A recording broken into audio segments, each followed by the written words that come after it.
Olá, galera, nota 10 do segundo ano, tudo bem com vocês? Vamos dar continuidade ao assunto classificação dos seres vivos e nomenclatura dos seres vivos.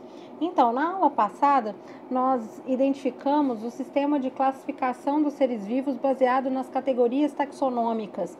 Esse sistema de classificação foi proposto pelo naturalista sueco Linneu, e Linneu dividia, de acordo com as características semelhantes, os seres vivos em 7 categorias obrigatórias: reino, filo, classe, ordem, família, gênero e espécie.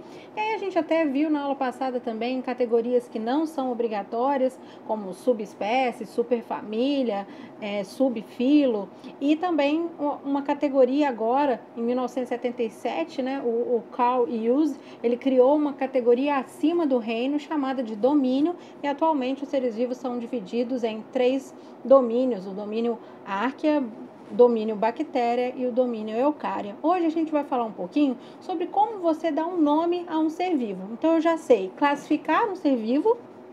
Obrigatoriamente, então, o ser vivo tem que ser classificado dentro, então, daquelas 7 categorias taxonômicas. E agora, na aula de hoje, nós vamos aprender como dar um nome a um ser vivo. Hoje, então, o tema é nomenclatura binomial, certo? E para a gente começar, tudo que eu vou falar aqui hoje, as principais regras de nomenclatura dos seres vivos, as principais regras que são utilizadas, então, para nomear um ser vivo, gente, elas também foram criadas pelo mesmo Linneu. Então, Linneu criou tanto esse sistema de categorias taxonômicas como as principais regras de nomenclatura dos seres vivos. Então, não é por acaso que Linneu é conhecido como o pai da taxonomia, já que ele criou, então, a classificação em 7 categorias e também essas regras de nomenclatura dos seres vivos. Mas aí eu pergunto a vocês, por que um ser vivo tem que ter um nome, né? Qual é a importância, a vantagem de você, então, dar um nome científico a um ser vivo? Então, vamos ver. Qual, então, seria a vantagem de você dar um nome a um ser vivo? Então, aqui, gente, eu tenho as principais vantagens de você utilizar um nome científico.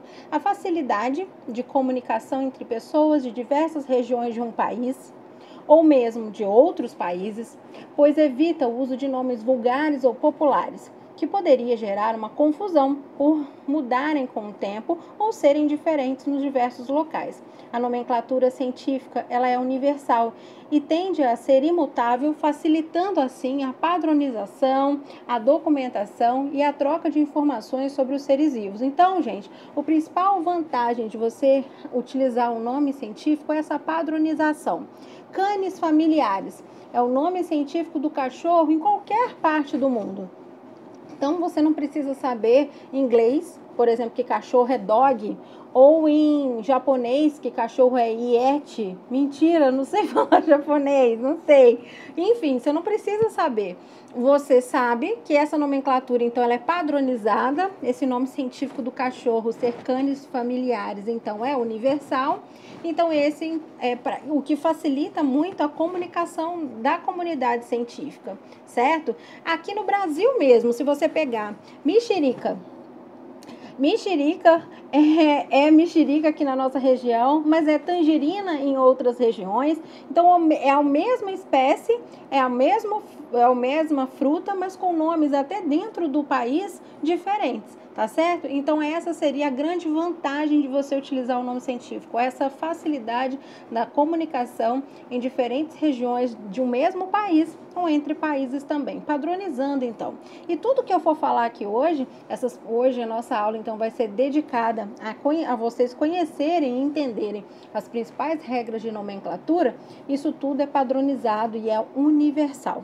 O mundo inteiro, toda a comunidade científica, então, utiliza essas regras. Então, se você descobriu um novo ser vivo, você classifica esse ser vivo naquelas 7 categorias obrigatórias, e agora também o domínio, né, um dos 3 domínios, e você dá um nome para esse ser vivo, seguindo então esse sistema chamado por Linneu de sistema binomial, certo? Então vamos lá ver essas principais regras, então, propostas por Linneu.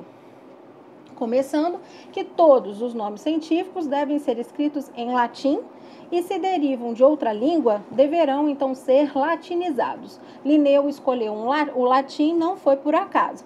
Por que Linneu não escolheu o francês ou o inglês ou a língua mais falada no mundo, que é o mandarim? Ele escolheu o latim. Foi por um objetivo. O latim ele é considerado uma língua morta. Uma língua, que significa isso, né? Ai, morta, coitado do latim, né? Não, o latim é uma língua morta, gente, porque é uma língua que não sofre modificação. Não é uma língua oficial de nenhum país, igual a língua portuguesa, né? Oficial aqui do Brasil. E por isso não sofre modificação, certo? Então, por isso ele escolheu o latim para ser, então, a língua oficial da nomenclatura científica, certo?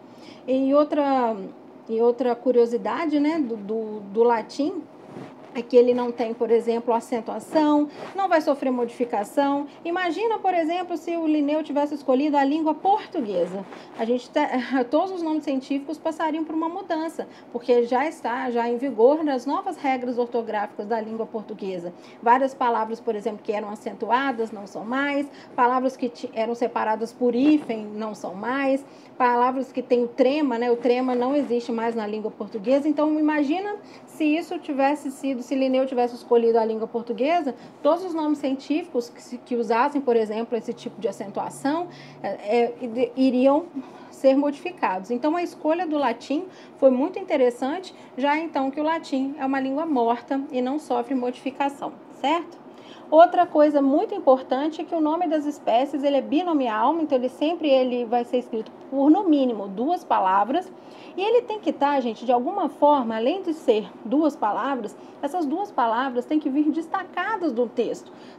Quando você tem, então, um nome científico, ele tem que estar diferenciado em relação ao texto como um todo. E aí, como que você destaca o nome científico? Você pode colocar hoje com o computador, hoje em dia ficou muito fácil você destacar o nome científico. Você pode colocar, por exemplo, todo o seu texto numa fonte e só o nome científico você vai e troca essa fonte, ou você coloca em itálico, você coloca em negrito, ou ainda você pode utilizar o sublinhado ou sublinhado, né? Ou sublinhado ou grifado, tá? Então você tem várias formas de destacar o nome científico. Essas são as 3 mais utilizadas, colocando o nome científico em itálico, em negrito ou sublinhado, tá? Outra regra também bastante importante da nomenclatura dos seres vivos é que esses 2 nomes sempre têm, esses 2 nomes têm uma regra para esses 2 nomes. O primeiro nome, que é o primeiro termo, sempre indica o gênero. Ele deve ser escrito com somente a inicial maiúscula, e já o segundo nome é o termo específico, chamado atualmente também de epíteto específico, e ele deve ser escrito com inicial minúscula, certo?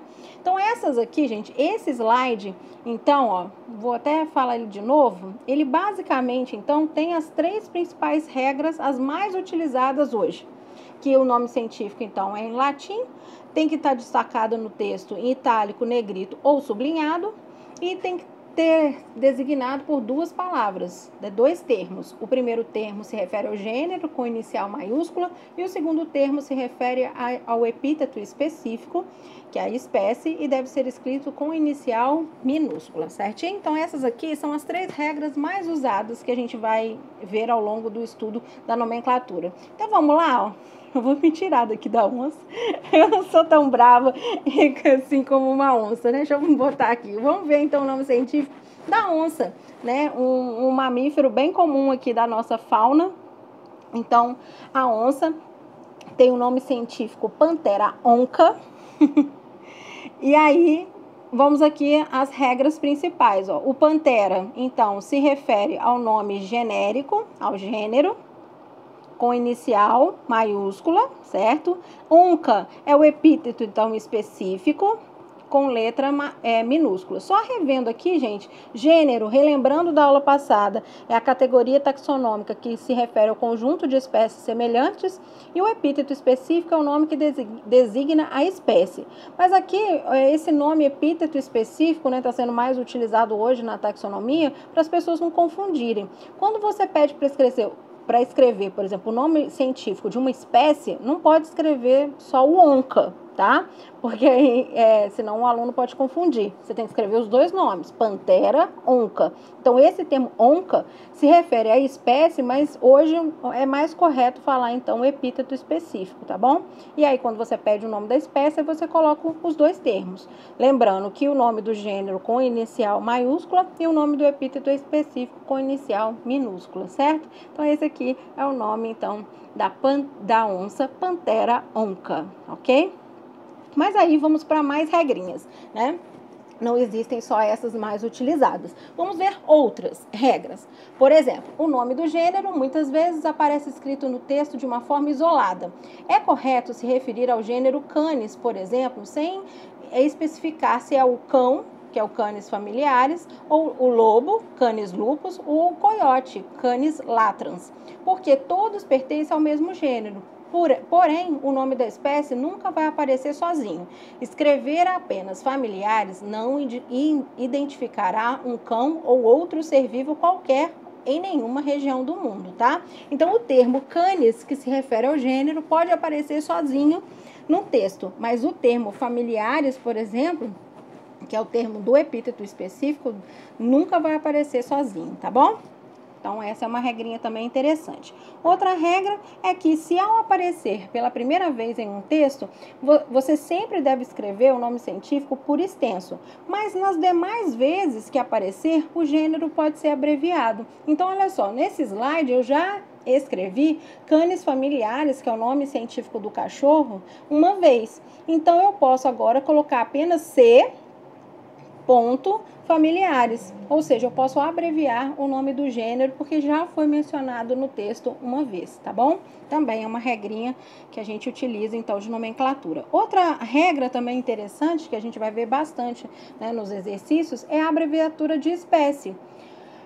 E é que eu sempre coloco SP, e se for de espécies, mais de uma espécie, no plural, aí eu coloco SPP. Bom, aqui é um exemplo do Plasmodium sp. Plasmodium é um protozoário causador de uma doença endêmica da região amazônica aqui no Brasil, que é a malária. Então, o Plasmodium, ele tem várias espécies que causam a malária no Brasil. Plasmodium vivax, Plasmodium malariae, Plasmodium falciparum.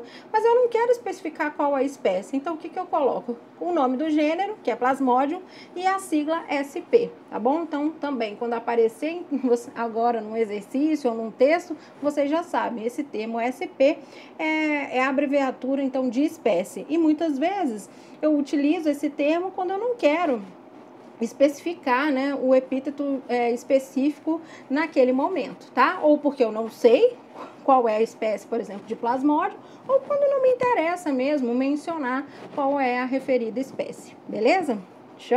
Prontos para mais uma regrinha? Tudo tranquilo, gente? Então, vamos lá.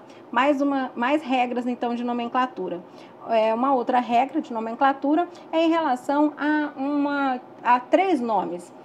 Como eu comentei, esse sistema proposto por Linneu, ele é chamado de binomial, porque são 2 nomes que se referem a um ser vivo. Mas, eventualmente, podem aparecer 3 nomes. Quando isso acontece, existe, então, uma regrinha. Então, entre o gênero e a espécie, o animal pode ter um terceiro nome, que é o subgênero.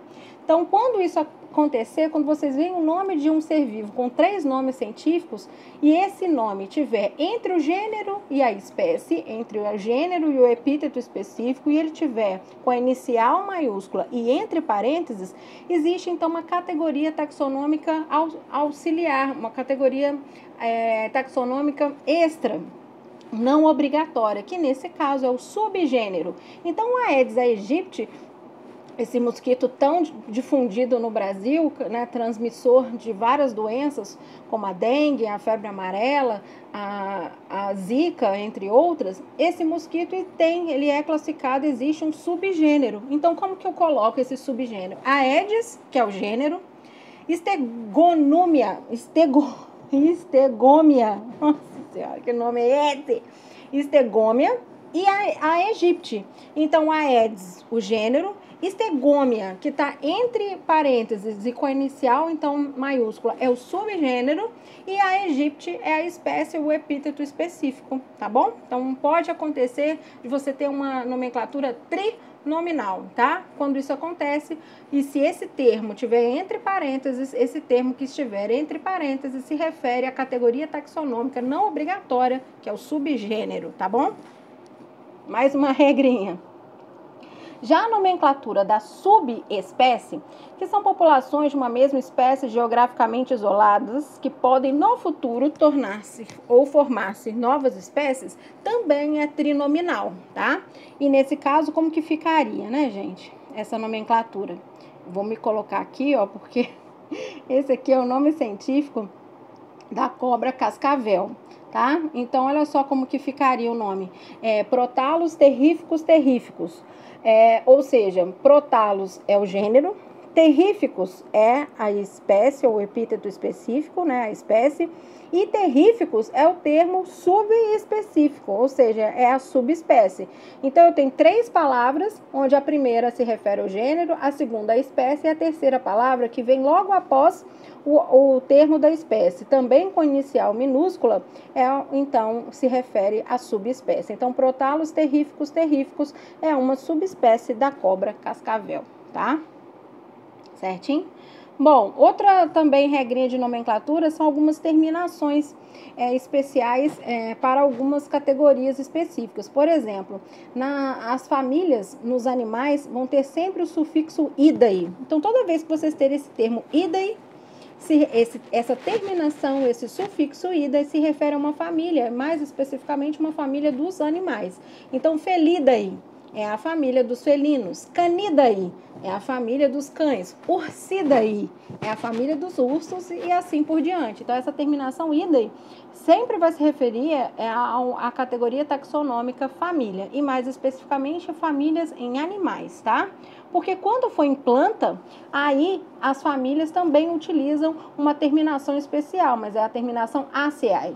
Então, por exemplo, a família das rosas é a família Rosaceae.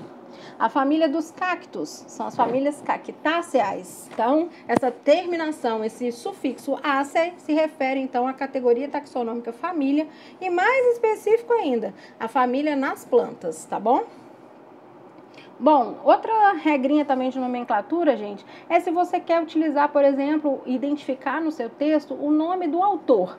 Aquele autor que identificou aquela espécie, o autor que deu nome para essa espécie. Então, se o autor da descrição de uma espécie for mencionado, o seu nome deve ser escrito por extenso ou abreviado, ele deve aparecer em seguida ao termo específico, sem pontuação, a data em que ele descreveu essa espécie vem após esse nome, precedido de uma vírgula ou entre parênteses. Então, gente, até se você quiser colocar o nome do pesquisador, por exemplo, eu descobri uma espécie de abelha lá no meu jardim, uma nova espécie de abelha. Então, eu quero que apareça meu nome no texto, que fui eu que descobri, e até o ano que eu descobri essa nova espécie. Então, até para isso existe essa regra, tá?